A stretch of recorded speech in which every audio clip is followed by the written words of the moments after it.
Hello guys, welcome to this session. आज मैं आपके लिए लेकर आई हूँ करंट अफेयर्स के कुछ एमसीक्यूज, जिसमें हमारा क्वेश्चन नंबर 11 इंडियन स्टार टोरटाइज के संबंध में निम्नलिखित कथनों पर विचार कीजिए।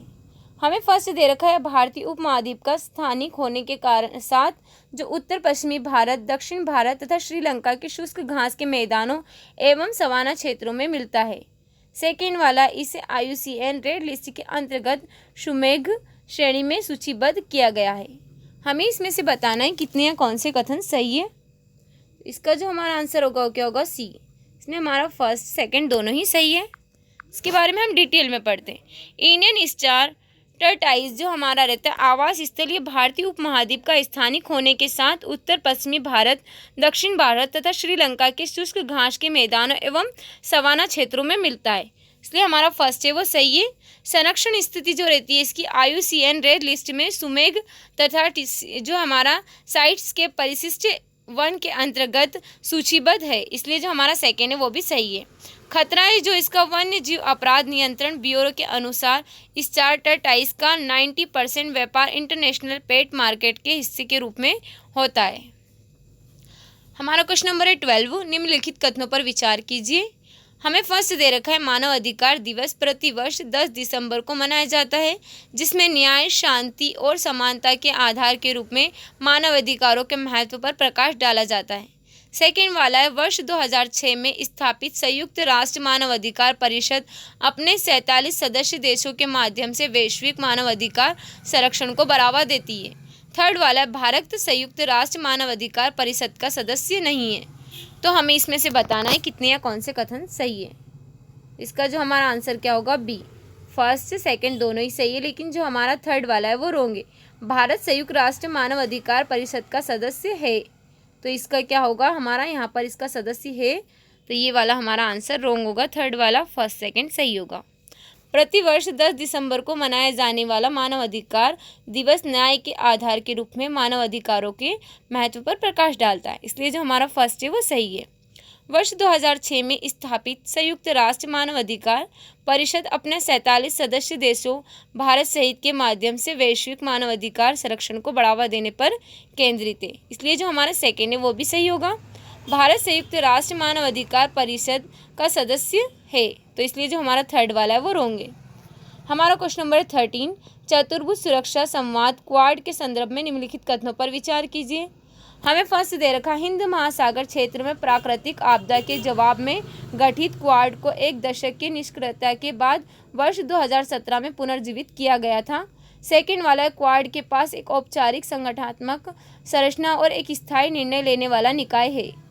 हमें इसमें से बताना है कितने या कौन से कथन सही है। इसका जो हमारा आंसर क्या होगा, ए। इसमें केवल हमारा फर्स्ट सही है, लेकिन जो सेकंड वाला है वो रोंग है। इसके बारे में डिटेल में पढ़ते हैं हम। चतुर्भुज सुरक्षा संवाद क्वाड जो हमारा है एक रणनीतिक मंच है जो हिंद महासागर क्षेत्र में क्षेत्रीय सुरक्षा तथा आर्थिक सहयोग को बढ़ावा देने पर केंद्रित है। क्वाड का उद्देश्य क्षेत्रीय सुरक्षा को मजबूत करना, चीन की आक्रामकता का मुकाबला करना, आर्थिक विकास को बढ़ावा देना तथा समुद्री सुरक्षा में सुधार करना है। उत्पत्ति जो इसकी क्वाड की उत्पत्ति वर्ष 2004 के हिंद महासागर सुनामी के बाद हुई, जहां अमेरिका, जापान, भारत तथा ऑस्ट्रेलिया ने मानवीय सहायता प्रदान की थी। इसे औपचारिक रूप से वर्ष 2007 में जापान के प्रधानमंत्री शिंजो अबे द्वारा स्थापित किया गया था, लेकिन वर्ष 2008 में यह निष्क्रिय हो गया था। चीन के प्रभाव के प्रति क्षेत्रीय दृष्टिकोण में बदलाव के बीच वर्ष 2017 में इस समूह को पुनर्जीवित किया गया और वर्ष 2021 में इसका पहला औपचारिक शिखर सम्मेलन हुआ, इसलिए जो हमारा फर्स्ट है वो सही है। कार्य क्या होते हैं इसकी, यह शिखर सम्मेलनों में संयुक्त सैन्य अभ्यासों एवं आर्थिक पहलों के माध्यम से कार्य करता है। हालांकि एक सामान्य बहुपक्षीय संगठन की तरह संरक्षित नहीं है और इसमें सचिवालय तथा कोई स्थायी निर्णय लेने वाली संस्था जैसे यूरोपीय संघ या संयुक्त राष्ट्र का अभाव है, इसलिए हमारा सेकंड वाला है वो सही नहीं है।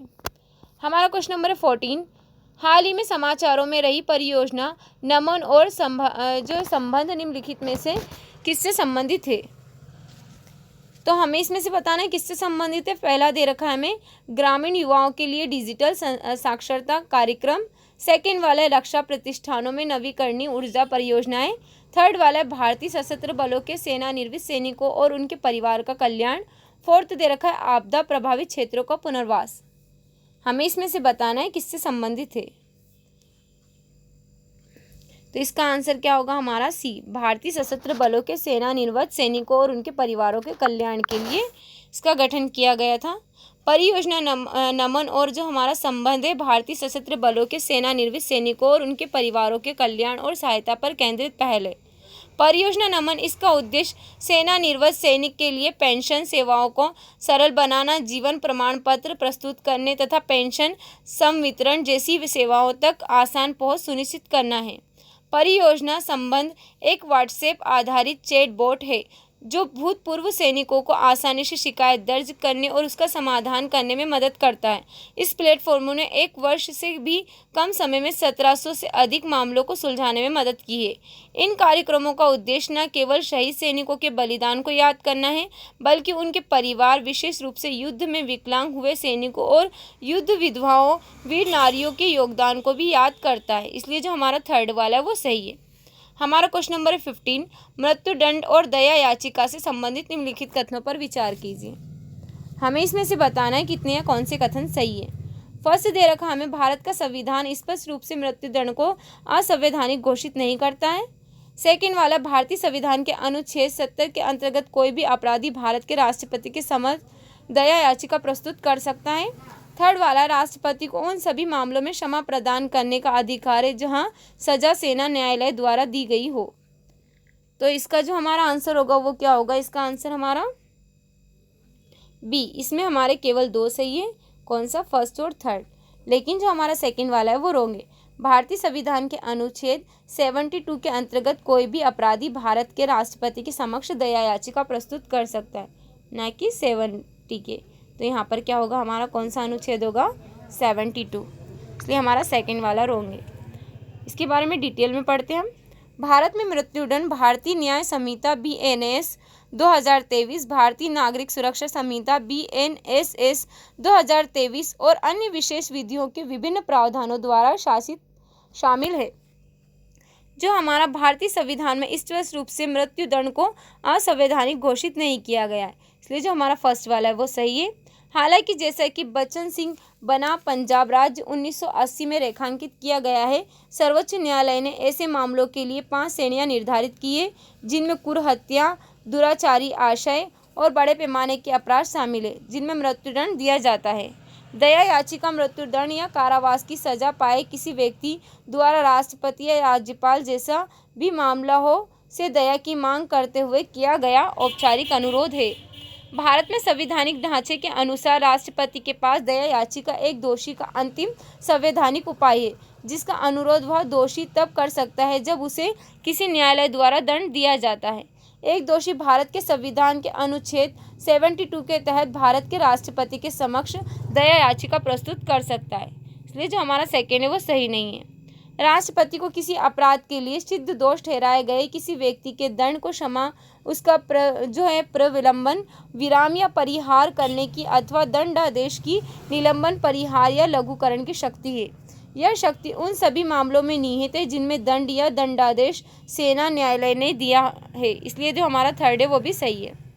हमारा क्वेश्चन नंबर है 16, नेबुलर परिकल्पना के संदर्भ में निम्नलिखित कथनों पर विचार कीजिए। हमें इसमें से बताना है कितने सही है। फर्स्ट दे रखा हमें, इसे इमैनुअल कांट ने दिया था और लाप्लास ने संशोधित किया था। सेकंड वाला, इसमें माना गया है कि ग्रह सूर्य से जुड़े एक पदार्थ के बादल द्वारा निर्मित है जो धीरे धीरे घूर्णन कर रहा था। हमें इसमें से बताना है कितने या कौन से कथन सही है। इसका जो हमारा आंसर होगा वो क्या होगा, सी। इसमें हमारा फर्स्ट सेकंड दोनों ही सही है। पृथ्वी की उत्पत्ति से संबंधित सिद्धांत, नेबुलर परिकल्पना इमैनुअल कांट द्वारा की गई थी और जो हमारा लाप्लास द्वारा संशोधित की गई थी। इसलिए हमारा फर्स्ट है वो सही है। इसमें माना गया है कि ये ग्रह सूर्य से जुड़े एक पदार्थ के बादल द्वारा निर्मित है जो धीरे धीरे घूर्णन करता रहता है। इसलिए जो हमारा ये सेकंड वाला है वो भी सही है। वर्ष 1950 में रूस और ओटो सीमट और जर्मनी में कार्ल वेईजास्कर ने नेबुलर परिकल्पना को संशोधित किया है। उनका मानना था कि सूर्य एक सौर नेबुलर से घिरा हुआ है जिसमें अधिकांशतः हाइड्रोजन, हीलियम और धूल के कण मौजूद हैं। कणों के घर्षण और टकराव के कारण डिस्क के आकार के बादल का निर्माण हुआ तथा अभिवृद्धि की प्रक्रिया के माध्यम से ग्रहों का निर्माण हुआ। हमारा क्वेश्चन नंबर है 17। आगामीश, रेंगमास और कुनोयाक जनजातियां निम्नलिखित में से किस राज्य से संबंधित है? फर्स्ट हमें दे रखा है ओडिशा, सेकंड दे रखा है नागालैंड, थर्ड दे रखा है छत्तीसगढ़, फोर्थ दे रखा है गुजरात। हमें बताना है ये जो जनजातियां हमें दे रखी है किससे संबंधित है। तो इसका जो हमारा आंसर है वो क्या होगा? बी, नागालैंड से संबंधित है ये जनजातियां। अंगामिश, रेंगमास और कोनियाक जनजातियां पूर्वोत्तर भारत के राज्य नागालैंड की मूल निवासी है। नागालैंड में 17 प्रमुख जनजातियां और कई उप जनजातियां हैं, जिनमें से प्रत्येक की अलग अलग रीति रिवाज, भाषा और पहनावा है। 1 दिसंबर 1963 को नागालैंड भारत का 16वां राज्य बना। यह अपने विविध भारतीय समूहों के लिए जाना जाता है और इसमें नागा मिर्च और नागा वृक्ष टमाटर जैसे उत्पादों हेतु मान्यता प्राप्त की है, जिन्हें भौगोलिक संकेत GI स्थिति के तहत संरक्षित किया गया है। इसलिए हमारा इसका आंसर क्या होगा? बी। हमारा क्वेश्चन नंबर 18। भारत में जल संचयन प्रणालियों से संबंधित निम्नलिखित युग्मों पर विचार कीजिए। हमें यहाँ पर संरचना दे रखी है और उनके राज्य दे रखे हैं। हमें इसमें से बताना है कितने सही सुमेलित हैं। फर्स्ट दे रखा हमें पनामकेनी, केरल। सेकंड वाला दे रखा है कुहल्स, हिमाचल प्रदेश। थर्ड दे रखा है जाबो, राजस्थान। तो हमें इसमें से बताना है कितने सही है। इसका जो हमारा आंसर होगा वो क्या होगा? बी। इसमें केवल हमारे 2 सही है, फर्स्ट और सेकंड। लेकिन जो हमारा थर्ड वाला है वो रॉन्ग है। जो हमारा जाबो है वो कहाँ का है? नागालैंड राज्य का है। तो इसलिए ये वाला रॉन्ग होगा। इसमें क्या होगा? नागालैंड होगा।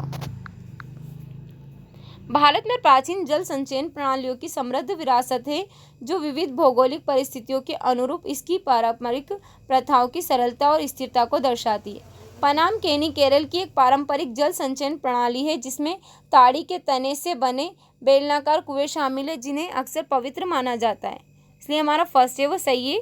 हिमाचल प्रदेश में कुहल्स स्थायी जल चैनल है, जिनका उपयोग सिंचाई हेतु खेतों के हिम नदों के पिघलने जल को पहुंचाने के लिए किया जाता है। इसलिए जो हमारा सेकेंड है वो भी सही है।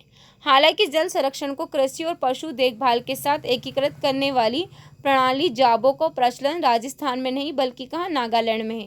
इसलिए जो हमारा थर्ड वाला है वो सही सुमेलित नहीं है। हमारा क्वेश्चन नंबर है 19।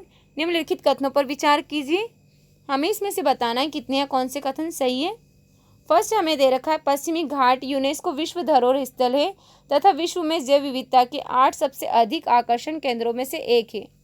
सेकेंड वाला पश्चिमी घाट में उभयचर प्रजातियां निवास स्थान के विनाश, प्रदूषण, जलवायु परिवर्तन और चिट्रिडियोमाइकोसिस जैसी बीमारियों के कारण संकट में है। थर्ड वाला पश्चिमी घाट के लेटेराइट पठार कार्बन से समृद्ध है। तो इसका आंसर क्या होगा हमारा? जो इसका आंसर होगा हमारा ए होगा। इसका आंसर हमारा फर्स्ट सेकंड दोनों ही सही है, लेकिन जो हमारा थर्ड वाला है वो रॉन्ग है।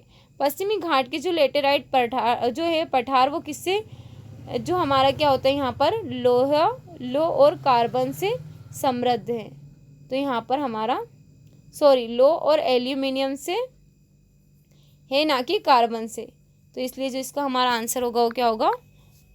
ए आंसर होगा इसका हमारा। फर्स्ट और सेकंड दोनों ही सही होंगे। पश्चिमी घाट जैव विविधता वाला हॉट स्पॉट है, इसलिए हमारा फर्स्ट सही है। यह 226 मेंढकों समेत लगभग 252 उभयचर प्रजातियां पाई जाती हैं। हालांकि वैश्विक स्तर पर जो हमारा 40.7% उभयचर प्रजातियां, जो 8011 प्रजातियां निवास स्थान के विनाश, प्रदूषण, जलवायु परिवर्तन और चिट्रिडियोमाइकोसिस जैसी बीमारियों के कारण संकट में है। इसलिए जो हमारा सेकेंड है वो भी सही है। लेटेराइट पठारों, लौह और एल्यूमिनियम से समृद्ध समतल शीर्ष वाले भूदृश्य से निर्मित पश्चिमी घाट का निर्माण लाखों वर्ष पूर्व ज्वालामुखी संचलन के माध्यम से हुआ था। इसलिए जो हमारा थर्ड वाला रॉन्ग है, क्योंकि उसमें कार्बन था और यहाँ पर क्या होता है? लौह एल्यूमिनियम से समृद्ध होते हैं ये। आज का हमारा लास्ट क्वेश्चन है क्वेश्चन नंबर 20। 90 ईस्ट रीज के संबंध में निम्नलिखित कथनों पर विचार कीजिए। हमें फर्स्ट दे रखा है 90 ईस्ट रीज एक भूकंपीय रीज है, जो 90 डिग्री अक्षांश पूर्व के साथ समरेखिक है, जिससे हिंद महासागर पश्चिमी और पूर्वी भागों से विभाजित होता है। सेकेंड वाला, इस रीज का निर्माण इंडो ऑस्ट्रेलिया प्लेट के कैंगरू एलन हॉट स्पॉट के ऊपर से गुजरने के कारण हुआ। थर्ड वाला, यह पर्वतमाला मुख्य रूप से ओशियन आइलैंड जो है थोलेट्स से बनी है, जो इस प्रकार के उपसारी बेसाल्ट चट्टान है। तो हमें इसमें से बताना है कितने या कौन से कथन सही है। इसका जो हमारा आंसर क्या होगा, डी। इसमें हमारा फर्स्ट सेकंड थर्ड तीनों ही सही है। 90 ईस्ट रीज जो हमारा परिचय जो इसका क्या है, 90 ईस्ट रीज एक रेखिक भूकंपीय रीज कटक है। इसका नाम 90 डिग्री अक्षांश पूर्व के साथ इसके लगभग समांतर समरेखण के कारण रखा गया है, इसलिए जो हमारा फर्स्ट है वो सही है। यह जलमग्न पर्वत श्रृंखला उत्तर में बंगाल की खाड़ी से लेकर दक्षिण में दक्षिण पूर्व भारतीय रीज तक लगभग 5000 किलोमीटर तक विस्तृत है। 90 ईस्ट रीज के उत्तरी भाग में विशाल ज्वालामुखी है, दक्षिणी भाग में ऊंचा और सतत है तथा मध्य भाग में छोटे समुद्री पर्वत सीधे खंड शामिल है। 90 ईस्ट रीज का निर्माण यहाँ अधिक व्यापक रूप से स्वीकृत सिद्धांत है, जिसे हॉट स्पॉट सिद्धांत कहते हैं। कुछ जो भूवैज्ञानिक इस रीज के निर्माण का श्रेय केर्गुएलन हॉट स्पॉट को देते हैं। जैसे ही इंडो ऑस्ट्रेलिया प्लेट उत्तर की ओर बढ़ी, अर्थात हिस जो हॉट स्पॉट के ऊपर से गुजरी, जिसके परिणाम स्वरूप रीज का निर्माण हुआ, इसलिए जो हमारा सेकेंड है वो भी सही है। विवर्तनिकी जो प्लेट की सीमाओं के पुनर्गठन के कारण निर्माण प्रक्रिया थम गई, हालांकि सिद्धांत को पुष्टि के लिए आगे अनुसंधान जारी है। संरचना यह मुख्य रूप से ओशियन आइलैंड थोलेइट्स OIT से बना है, जो इस प्रकार की उपसारी बेसाल्ट चट्टान है, इसलिए जो हमारा थर्ड है वो भी सही है। 90 ईस्ट जो हमारी रीज के दक्षिणी भाग की चट्टानें उत्तरी भाग में 81.8 मिलियन वर्ष की तुलना में अधिक युवा जो रहते हैं 43.2 मिलियन वर्ष है। आज के लिए इतना ही रखते हैं। उम्मीद है जो आज का हमारा सेशन आपको अच्छा लगा। अगर आपको हमारा सेशन अच्छा लगा है तो इसी की तरह की अपडेट के लिए हमारे चैनल को सब्सक्राइब करें और बेल आइकन को दबाना ना भूलें। Okay, thank you so much.